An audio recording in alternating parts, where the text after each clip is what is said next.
মন্ত্রীর প্রতিশ্রুতি হাওয়ায় ভাঙা রাস্তা, ধুলো আর তীব্র যানজটে অতিষ্ঠ শিলচর মেডিকেল কলেজ রোডের বাসিন্দারা।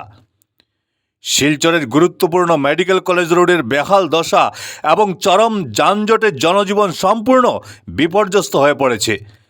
রাস্তার করুণ অবস্থার পাশাপাশি ধুলোবালির উপদ্রবে সাধারণ মানুষের পথ চলা দায় হয়ে উঠেছে। কিছুদিন আগে মন্ত্রী কৌশিক রায় নিজে এলাকা পরিদর্শনে এসে পরিস্থিতি খতিয়ে দেখেন এবং যানজট নিরসনে দ্রুত ট্রাফিক পুলিশ মোতায়েনের জোরালো ঘোষণা করেছিলেন। কিন্তু অত্যন্ত দুঃখজনক বিষয় হলো, মন্ত্রীর সেই প্রতিশ্রুতি কেবল দুদিনের নাটকীয়তায় সীমাবদ্ধ ছিল। মাত্র দুদিন ট্রাফিক পুলিশ দেখা যাওয়ার পর থেকেই ফের উধাও হয়ে গেছে তারা।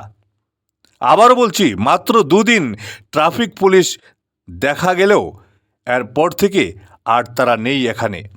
মন্ত্রীর প্রতিশ্রুতি এখন হিমঘরে চলে গেছে। পুলিশের এই দীর্ঘ অনুপস্থিতির সুযোগ নিয়ে রাস্তায় পুনরায় ফিরে এসেছে সেই তীব্র যানজট এবং বিশৃঙ্খলা।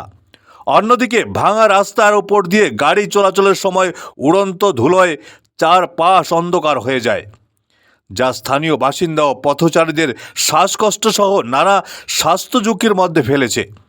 স্কুল কলেজের শিক্ষার্থী থেকে শুরু করে রোগী নিয়ে যাতায়াতকারী অ্যাম্বুলেন্সগুলো এই নারকীয় যন্ত্রণার শিকার হচ্ছে প্রতিদিন।